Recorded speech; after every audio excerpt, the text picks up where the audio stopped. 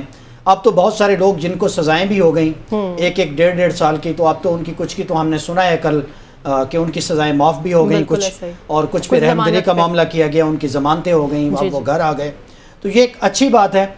اس میں دیکھیں کوئی دوسری رائے نہیں ہے کہ جو لوگ ملوث ہیں، جنہوں نے قانون کو ہاتھ میں لیا ہے، جنہوں نے وینڈلائز کیا، جلاؤ گھراؤ کیا، بے حرمتی کی شہداء کی یادگاروں کی، ان کے ساتھ تو کوئی کمپرومائز نہیں ہونا چاہیے، لیکن ان کا جو ٹرائل ہے اس میں تمام تقاضے آئینی جو ہے وہ پورے کرنے چاہیے، تاکہ پھر اس کے بعد جس کو سزا ملے کوئی بھی بندہ اس کے اوپر حرف بھی نہ اٹھا سکے۔ بالکل صحیح، چونکہ جو عزت اور احترام اور رسپیکٹ جو ہم سمجھتے ہیں کہ وائلیٹ کی گئی ہے 9 مئی کو، اس عزت اور احترام کا یہ بھی تقاضا ہے کہ کوئی اس میں بے گناہ جو ہے سیاسی ورکر یا جو وہاں پر موجود ہو کسی نہ کسی حوالے سے، اس پہ بھی اس طرح سے سزا نہیں ہونی چاہیے۔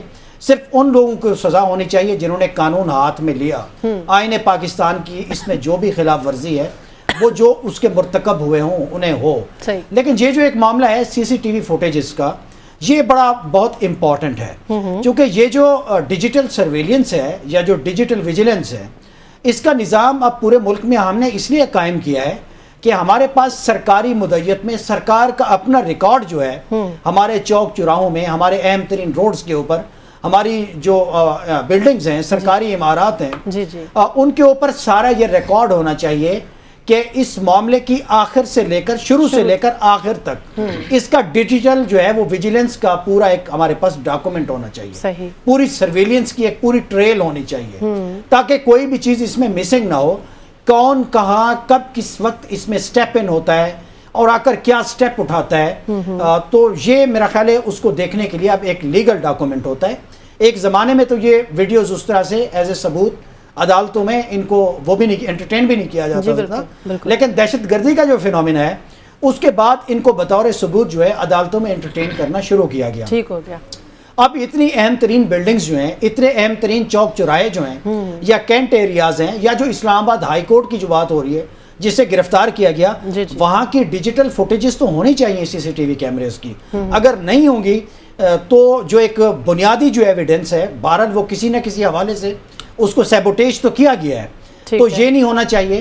اسی لیے میں بار بار کہتا ہوں، یا اسی لیے کچھ پولیٹیکل ورکرز یا ایک خاص جماعت کہتی ہے کہ اس کی ایک لارج سکیل تحقیقات ہونی چاہیے۔ بالکل صحیح۔ جب وہ ہوں گی اور اس میں پھر جو لوگ پہلے یہ بھی تو اسٹیبلش ہو جائے نا کہ اس سارے وقوعے کے جو ifs اینڈ بٹس ہے، یا جو اس سے جو متعلقہ لوگ ہیں، یا جو اس کو سپارک کرنے کی جو وجہ بنی ہے وہ کیا ہے۔ ٹھیک ہو گیا۔ تو اس طرح کی کوئی بڑی وائبل تحقیقات آ جائیں جن کی ریلائبلٹی ہو، جن کی پورے ملک میں اعتباریت ہو، چونکہ اس وقت ملک جو ہے وہ ایک پولیٹیکل کرائسس کے اوپر کھڑا ہوا ہے، تحقیقات تو اس کے اوپر تو ہونی چاہیے، اور اس کے بعد پھر جس کو سزا بنے وہ دینی چاہیے۔ اچھا نقی صاحب، اس پر میں آپ کا بھی کامنٹ چاہوں گی، اور ساتھ ہی ساتھ سلمان احمد صاحب نے ایک بات کی ہے کہ عمران خان صاحب کو غیر قانونی غیر آئینی طور پر اغوا کیا گیا۔ آپ ان کے یہ اغوا والے لفظ سے آپ اتفاق کرتے ہیں؟ نہیں، یہ انہوں نے غلط بات کی ہے، نامناسب بات ہے۔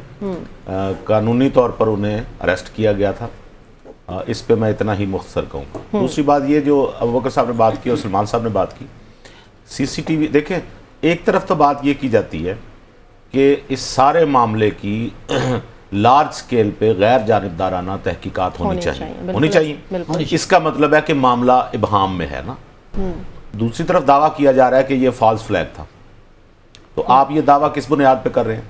یعنی آپ کی تحقیقات مکمل ہو گئی ہیں جس بنیاد پہ آپ یہ کہہ رہے ہیں کہ یہ سارا ڈرامہ تھا؟ درست بات ہے آپ کی۔ اچھا، تیسری بات یہ سمیرا کہ CCTV فوٹیج توڑنے سے، CCTV کیمرہ توڑنے سے فوٹیج نہیں ضائع ہوتی، فوٹیج کہیں اور سیو ہو رہی ہوتی ہے۔ ہاں جی۔ تو آپ کے گھر کا کوئی CCTV کیمرہ اگر توڑ بھی جائے تو جس نے توڑا ہے اس کی لاسٹ موومنٹ آپ کے کیمرے میں ریکارڈ ہو چکی ہے، اپنا وہ جو آپ نے ریکارڈنگ کا سسٹم رکھا ہوتا ہے اس میں ریکارڈ ہو چکی ہے۔ بالکل ایسا ہی ہے۔ نمبر 4، یہ CCTV فوٹیجز اور ویڈیوز یہ ساری چیزیں کلیکٹ کر کے ہی کیسز بنائے گئے۔ ٹھیک ہو گیا۔ جیو فینسنگ کی گئی، ٹھیک ہے، لیکن ہم چونکہ اس بات کو اس لیے نہیں مان رہے کہ ہم کہتے ہیں ہمیں بھی وہ دکھا دیں۔ ہاں جی۔ ہم جو آپ کے پاس ریکارڈ ہے وہ ہم تک ہمیں بھی دے, میں اپنی آنکھوں سے دیکھوں گا پھر میں یقین کروں گا. ٹرائل کورٹس جو ہیں ان میں یہ بات مدعے اٹھائے گئے ہیں, یہ ججز نے پوچھا ہے کہ فوٹیجز کیوں نہیں ہیں. تو پھر ان ججز نے کیا کہا اینڈ میں, کیا کہا, فیصلہ کیا دیا پھر ٹرائل کورٹ میں جب ان ججز نے یہ سوال کیا, اور اگر انہیں اس بات کا جواب تسلی بخش نہیں ملا, یہ ویڈیوز کہیں دکھائی گئی ہوں, دکھائی گئی ہیں, یہ بات کہیں پروڈیوس نہیں ہوئی ہے نا. میں نے آپ کو بتایا کہ یہ معاملہ ہمیں اس لیے مشکوک لگ رہا ہے آپ کو کہ یہ ہماری نظروں کے سامنے نہیں ہے. تو ہماری نظروں کے سامنے تو مجھے ایک صاحب کہنے لگے, میں آپ کیا بتاؤں, ایک یونیورسٹی کے وہ چانسلر ہیں سمیرا, کہنے لگے اسامہ بن لادن زندہ ہے. اچھا میں آگیا جو کتوں زندہ ہے, کمال بات کی آپ نے, اور ہیں بھی چانسلر, اس وقت چانسلر تھے. تو کہنے لگے وہ اگر مر گیا تو پھر اس کو چاہیے امریکہ کو کہ وہ ہمیں دکھائے, اس کی لاش دکھائے. میں نے کہا حضور امریکہ کو چھوڑ دیں, آپ ایسا کریں اگر وہ زندہ ہے تو آپ اس کی ویڈیو دکھا دیں, آج کی ڈیٹ کا, آج کا کچھ ایونٹ وہ ڈسکس کر رہا ہو اس کو دکھا دیں. تو یہاں تو ایسے لوگ بھی ہیں جو کہتے ہیں نہیں آنکھوں سے نہیں دیکھا تو میں نے نہیں ماننا. اور ایک بڑی مزے کی بات کروں, اب آپ کو سننی پڑے گی درمیان میں. ابوبکر صاحب ہمارے ایک دوست ہے صافی, تو اس وقت مجھے ابوبکر صاحب ان جیسے لگے ہیں, یا چلے سلمان صاحب کو کہہ دیتا ہوں, وہ ہمارے صافی دوست ہیں اور ان کی ضد ہوتی ہے. وہ صافی کہتے ہیں نا میں اپنی خبر پہ قائم ہوں, یا فلاں صافی کی یہ خبر تھی لیکن وہ صافی اپنی خبر پہ قائم. تو ایک دفعہ انہوں نے خبر لگا دی فلاں صاحب قتل ہو گئے ہیں. اچھا. اگلے دن وہ صاحب خود آ گئے ہمارے دفتر میں, انہوں نے کہا میں تو زندہ ہوں بھائی, میری قتل کی خبر کیوں لگائی. میں نے کہا بھائی ان کو کیوں لگائی یہ خبر. تو صافی کہنے لگے یہ جو مرضی کہتے رہے, میں اپنی خبر پہ. میں کہا واہ بھائی واہ. تو اس لیے جب ہم یہ کہتے ہیں نا کہ یہ فالس آپریشن ہے, تو آپ یہ سمجھ رہی ہیں اس بات کا مطلب کیا لیا جا رہا ہے. نہیں میں آپ کی بات انڈرسٹینڈ کر, یہ وہی لائن لی جا رہی ہے کہ ایجنسیوں نے یہ کرایا. یہ اس قسم کی لائن شروع میں بھی لی جاتی رہی نا. ہمارے ایک دوست ہیں سمیرا, اور ان کا نام ہے سردار اظہر صاحب, وہ بڑی ایک کمال کی بات سناتے ہیں, بزنس مین ہیں. وہ کہتے ہیں کہ ان کے کچھ جاننے والے تھے اور وہ 9 مئی کے واقعات میں ملوث تھے. کہنے لگے اس دن وہ مجھے یعنی ویڈیوز بنا کے بھیج رہے تھے کہ ہم یہاں پہنچ گئے ہیں, اب ہم کور کمانڈر ہاؤس جا رہے ہیں, اب ہم یہ کریں گے, اب ہم یہ کریں گے, میں یہاں جا رہا ہوں. میں وہاں 3 بھائی تھے. کہنے لگے ان میں سے جب پکڑے گئے ہیں, پہلے بھیج رہے تھے ہم جا رہے ہیں, میں بھی جا رہا ہوں, میں دیکھنا کیا کرتا, اور جب پکڑے گئے ہیں اس کے بعد کہنے لگے یہ تو سارا ایجنسیاں نے کرایا ہے. تو وہ جو ویڈیو بھیج رہے تھے اس وقت تو آپ کو دعوے کچھ اور کر رہے تھے. تیسری بات, یہ اگر تحقیقات ہونی ہے نا تو اس میں یہ ذہن میں رکھیں کہ یہ تحقیقات, یہ جہاں ٹرائل کورٹ بنتی ہے نا, یہ ہمارے ذہنوں میں ہے کہ شاید جو آرمی کورٹس ہوتی ہیں نا وہ بس بندے کو بٹھاتی ہیں اور مرضی کا الزام لگاتی ہیں اور کوئی اس میں ثبوت کی ضرورت نہیں ہوتی. غلط. جو آرمی میں لوگ ہیں وہ بھی انسان ہیں, بالکل, وہ بھی اس ملک کے شہری ہیں, وہ بھی وہ درد رکھتے ہیں. یہ نہیں ہو سکتا کہ وہ کسی بے گناہ کو پکڑ کے, بالکل ایسا ہے, جس نے کوئی جرم کیا ہوگا وہاں تو اس کے ساتھ تو سخت سلوک ہوتا ہی ہے. یہ نہیں ہوتا کہ راہ پر چلتے بندے کو اٹھا کے لے جائیں اور وہ کہیں کہ تم پہ الزام لگانا. یہ کام عموماً پولیس میں زیادہ ہوتا ہے. میں وہی کہہ رہا ہوں, ان کی تحقیقات اور ان کی یہ آبزرویشنز آپ کو پولیس پکڑ کے لے جاتی ہے نا, تو آپ راہ چلتے ہوئے بھی ان کا دل کرے وہ اٹھا کے لے جاتے ہیں, ٹھیک ہے, عموم بدقسمتی سے. لیکن ابھی آپ کو پتہ ہے پچھلے دنوں کیا ہوا ہے, وہ ایک آپ کو یاد ہوگا ارطغرل ڈرامہ آپ دیکھتی ہوں گی, ارطغرل یا ارطغرل جو بھی ہے, میں نے تو اس کو نہیں دیکھا اتنا, لیکن بڑا ہٹ ڈرامہ گیا. اس کے جو کریکٹر ہیں ان کا نام کیا ابوبکر صاحب؟ کاشف ضمیر. نہیں, وہ جو ارطغرل بنتے ہیں, ان کا نام ارطغرل کے ہیرو ہی ہیں نا. اب چلیں وہی کہتے ہیں, ان کا ٹرکش نیم ہے وہ مجھے الگلتیان کو اس ٹائپ کا نام. اینیوے مجھے تجھے کیا آتا نہیں. ان سے ایک صاحب نے فراڈ کر لیا تھا, ان سے آپ اندازہ لگائیں کتنا معروف ہیرو, اور ان کو پاکستان بلایا, ان سے فراڈ کر لیا, ان کو پکڑا, ان صاحب کو پکڑا گیا.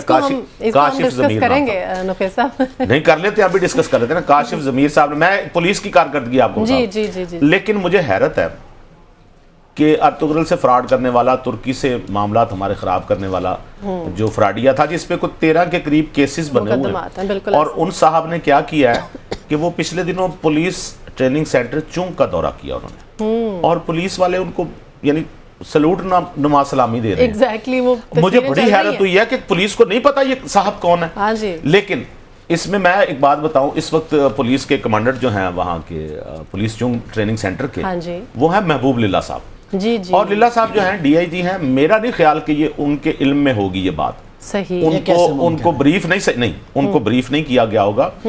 کیونکہ میں ان کو جانتا ہوں، وہ تو بچوں کا ماشاءاللہ اتنا شاندار ایک ادارہ چلاتے ہیں جس میں یتیم بچوں کی پرورش نہایت اعلیٰ ماحول میں ہوتی ہے اور دنیا ان کو مانتی ہے۔ اس معاملے میں کوئی مس ہینڈلنگ ہوئی ہے تو ان کو بریف کرنے کے معاملے میں ہوئی ہے، ان کو پتا ہوتا تو یہ معاملہ کبھی ایسا نہ ہوتا۔ اس پہ آگے جا کے بات کرتے ہیں نا۔ میں یہ کہتا ہوں ابوبکر صاحب، یہ جو سلمان صاحب نے کہا نا جی کہ وہ اس سال رہا ہو جائیں گے، یہ یعنی کوئی کہے کہ پی ٹی آئی سے بلے کا نشان چھن جائے گا جی، تو یہ بات تو ہم کہتے ہیں اس کو کیسے پتا تھی بھائی اتنا عرصہ پہلے کیسے پتا؟ اگر یہ واقعی اسی سال رہا ہو جائیں تو ہم کیا کہیں کہ سلمان صاحب کو بھی پتا تھی، کیسے پتا تھی اور باقی رہنماؤں جس طرح ان کو پتا ہوتی ہے اس طرح دوسرے بھی اندازے لگا لیتے ہیں، تو اندازوں پہ یہ نہیں کہنا چاہیے کہ ان کا کوئی اندر کنیکشن ہے۔ بالکل تیسری کیا نیکسٹ بات کہہ لیں، جو ہمارے یہ ویڈیوز آئی ہیں نا، اس میں آپ نے دیکھی ہوں گی 9 مئی کی جو ویڈیوز آئیں، جس میں لوگ جب آپ یہ کہتے ہیں کہ 9 مئی کے ذمہ داروں کو سزا ملنی چاہیے